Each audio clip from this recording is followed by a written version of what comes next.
আলহামদুলিল্লাহ, আজকে মেহমানদের জন্য নিজের গাছের কমলা এবং মালটা তুলে নিয়ে যাচ্ছি। মেহমানদেরকে খাওয়াবো। আমি এখানে একটা মালটা এবং 3টা কমলা তুলেছি। মাথা তো ওই যে গাছে নেই।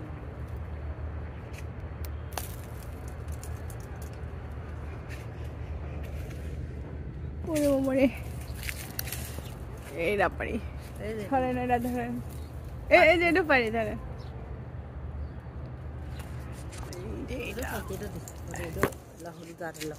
তো এটা তো বেশি হলুদ হয়েছে এখানে চেয়ে। ঠিক আছে, টোসাগুলো একদম ঠোসা হয়েছে, নরম। এরা তো সবুজ। খাচ্ছি আমি, খাওয়া যাবে।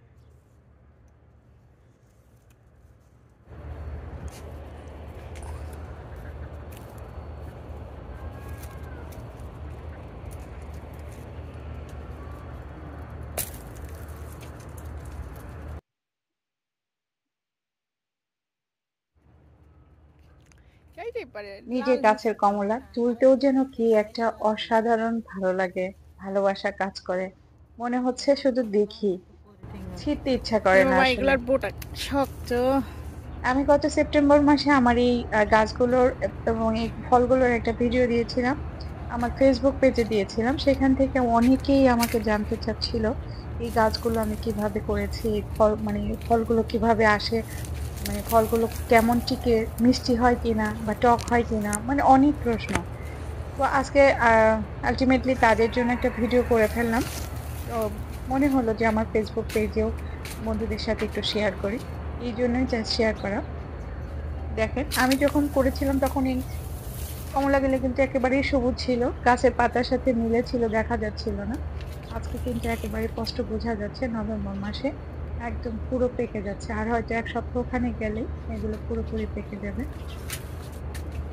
দেখেন এখানে, এটা বড় কমলার গাছ। কমলাগুলো এত সুন্দর হয়েছে, একদম খোসাগুলো নরম হয়ে গেছে, মানে কমলা পেকে গেলে খোসাগুলো কেমন দেখেন একটু আলাদা আলাদা ফমি ফমি হয়ে যায়, ঠিক ওই টাইপের। দেখে অনেক ভালো লাগছে আসলে। গাছের পাতার রং এবং কমলার রংগুলো একই রকম হয়ে গেছে। এর মধ্যে দিয়েও কিন্তু আমরা অনেকগুলো কমলা পেড়ে খেয়েছি। আজকে বাসায় মেহমান আসছে, এই জন্য হঠাৎই ঘরে কোনো ফ্রুটস ছিল না, তো মনে হলো ছাদ থেকে পেড়ে নিয়ে আসি। এই কারণে আমি আর আমার ভাবি আসছি ছাদে কমলা ওঠানোর জন্য। তো আলটিমেটলি একটা মালটা এবং 4টা কমলা তুলে নিয়ে যাচ্ছি, এটাতেই হয়ে যাবে।